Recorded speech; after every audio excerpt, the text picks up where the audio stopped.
शुरुआत कि आज दंगल में आपके सामने क्या सवाल रखने वाले। तो पहला बड़ा सवाल है कि संभल की कार्रवाई डर का असर है या कानून का।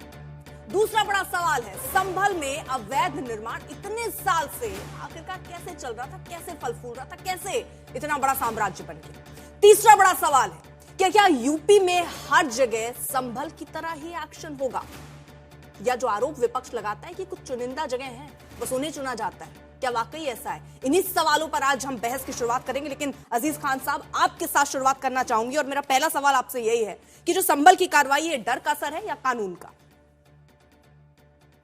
देखिए अर्पिता जी, बहुत स्पष्ट है। इस बात को आप समझें कि संभल में जो कुछ हो रहा है वो एक प्रयोग है, और मैं ये देख पा रहा हूं कि अधिकारी अपने नंबर को बढ़ाने के लिए वो किसी भी हद तक जा सकता है। आपने देखा यही संभल है, इसी संभल में एक अधिकारी महोदय थे, एक पुलिस के अधिकारी थे, वो साहब गदा लेकर घूमते थे। तो मकसद सिर्फ ये है कि वहां पे न्याय की बात नहीं है, वहां कानून व्यवस्था की बात नहीं है, वहां तो अब अधिकारी जा करके अपने आप को ये दिखाना चाहता है, सरकार के सामने ऐसा नंबर बढ़ाना चाहता है कि उसका प्रमोशन हो जाए और उसको नंबर बढ़ जाए लगातार। एक तो ये संभल की बात है। अगर वाकई में लॉ एंड ऑर्डर की बात है तो आप देखिए अभी अभी अभी हाल ही में ही क्रिसमस के दिन आप देखिए किस तरह बीजेपी के तमाम लोग, उनके पैरेलल संगठन, उन लोगों ने किस तरह उत्पात मचाया, किस तरह हालात पैदा किए, किस तरह कानून व्यवस्था को पूरी तरह से ठेंगा दिखाया। लेकिन आप मुझे बताओ, क्या वहां बुलडोजर की कार्रवाई हुई उन लोगों के खिलाफ जिन्होंने तमाम तरीके से कार्य किया, तमाम तरीके से उत्पात मचाया? क्या उनके घरों पे किसी तरीके की कोई कार्रवाई हुई? नहीं हुआ। अगर वाकई में कार्रवाई की बात है तो एक तरफा कार्रवाई नहीं होती है।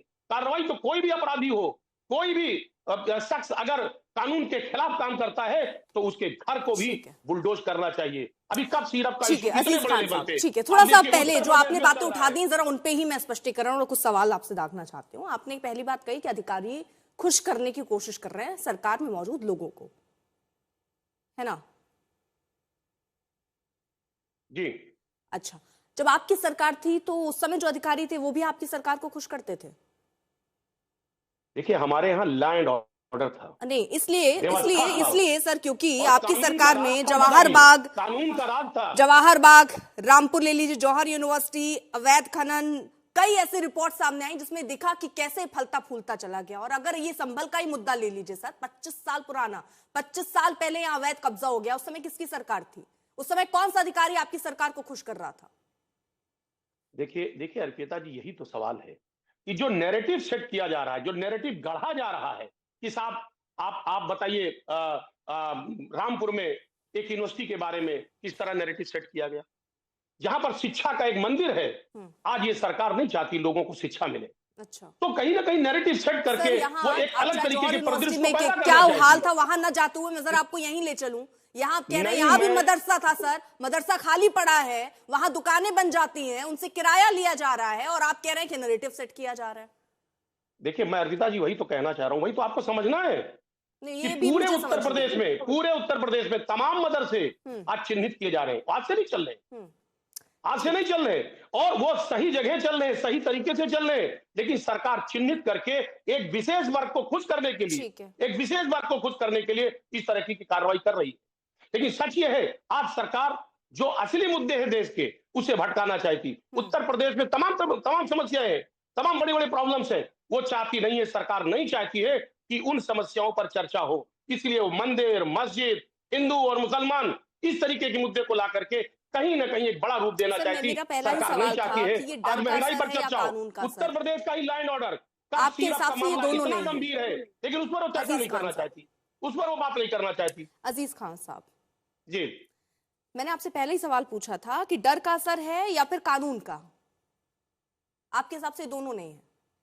देखिए कानून का राज तो है नहीं। अगर कानून का राज होता तो जो मनचले हैं, जिस तरह उत्तर प्रदेश में हाल है, जिस तरह लोग संभल पे रहते हैं ना, बिगाड़ रहे हैं, संभल पे रहते हैं ना सर, आप नागपुर, कानपुर, इलाहाबाद सब घूम रहे हैं सर, मत घूमिए। मैं संभल पर आपसे पूछ रही हूँ, आपने उस पर जवाब नहीं दिया सर।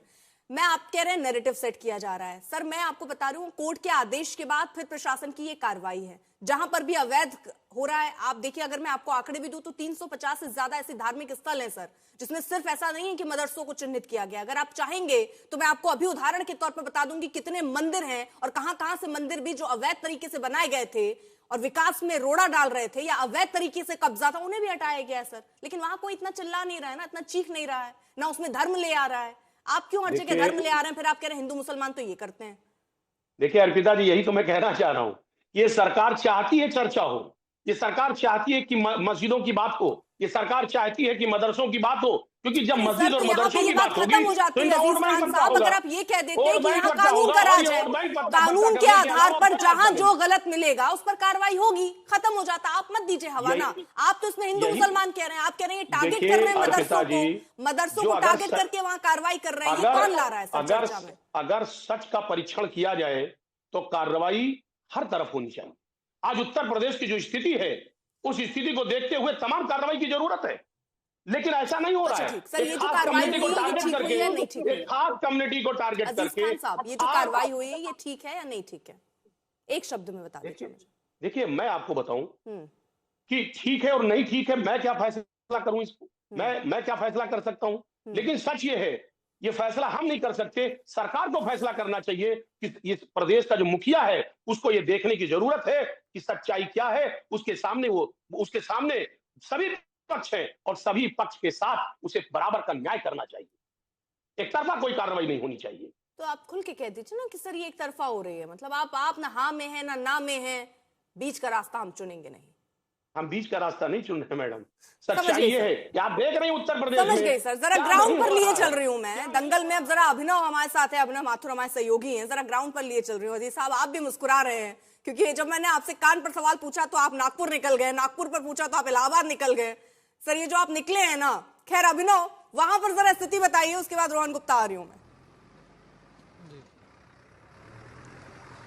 देखिए बिल्कुल अर्पिता जी, अब से जो है करीब जो 2.5 से 3 घंटे पहले ये जो पूरे गौसलपुरा की जो मस्जिद है उस पर बुलडोजर एक्शन शुरू हुआ था। जब ये पूरी कार्रवाई शुरू हुई तो मौके पर 2 बुलडोजर थे, जबकि इस पूरी मस्जिद को यहाँ पर ध्वस्त करने की उनकी कार्रवाई जो शुरू हुई थी। लेकिन अब यहाँ पर लगभग 3 घंटे का जो वक्त बीत चुका है और अब तक आप यहाँ पर देख सकते हैं जो यहाँ बुलडोजर एक्शन है वो लगातार जारी है। लेकिन इस 3 घंटे के अंदर अब यहाँ पर बुलडोजरों की संख्या बढ़ी है, जबकि यहाँ पर 4 बुलडोजर इस पूरी गौसलपुरा मस्जिद को ध्वस्त करने में जो है जुटे हुए हैं। और ये वो पूरी मस्जिद है जो है जिसको जो है फिलहाल यहाँ पर हटाया जा रहा है। और 552 वर्ग मीटर जो है जगह पर बनी हुई ये पूरी मस्जिद थी जिसको फिलहाल प्रशासन ने यहाँ चिन्हित किया था और अभी भी लगातार जो हटाने की कार्रवाई है बुलडोजर के जरिए वो यहाँ पर जारी है। और देखिए किस तरीके से कितना जो हिस्सा है वो यहाँ पर कहीं हद तक जो है वो तोड़ दिया गया है, उसको ध्वस्त कर दिया गया है। और लगातार जो बुलडोजर है वो यहाँ आप देखेंगे तो देखिए दूसरा बुलडोजर भी आपको यहाँ खड़ा हुआ नजर आएगा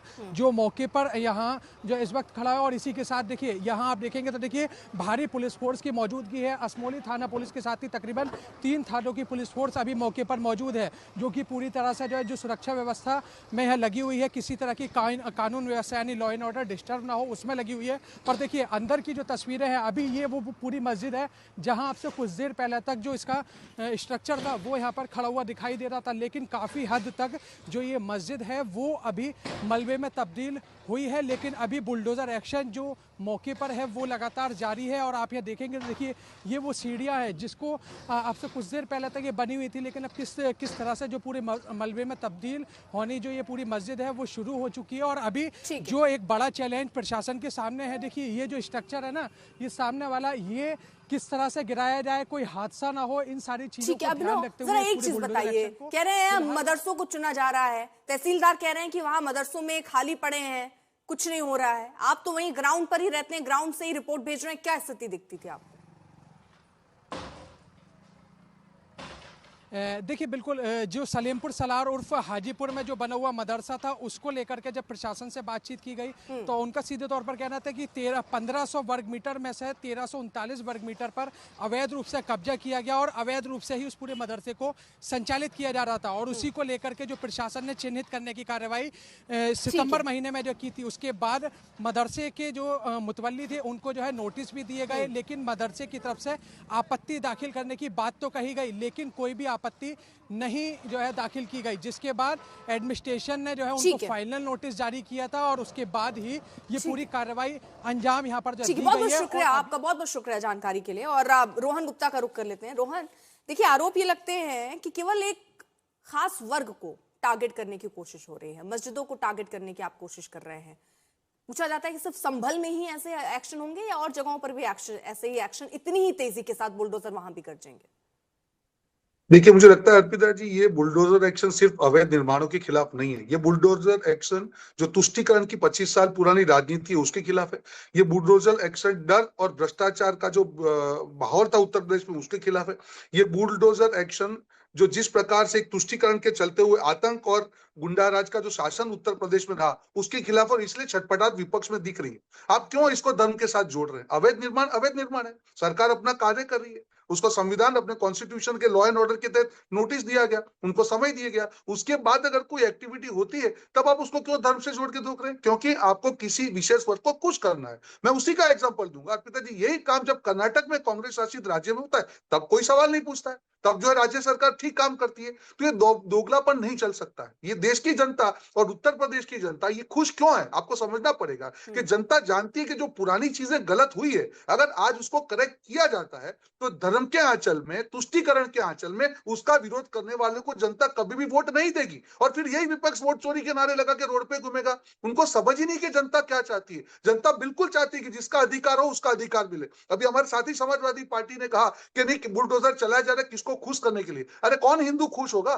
कोई गलत काम पे कोई खुश नहीं होगा। पर अवैध निर्माण है, ना उसकी कोई धर्म है, ना इसका कोई जाति है, ना इसका कोई मजहब है। आपकी तुष्टीकरण की राजनीति के चलते आपकी पार्टियों के ये हाल हुई है कि ना मुसलमान भी आपके साथ खड़ा है, क्योंकि सच्चा मुसलमान भी समझता है कि जो चीज गलत है गलत, उसके सामने आप क्यों आवाज उठा रहे?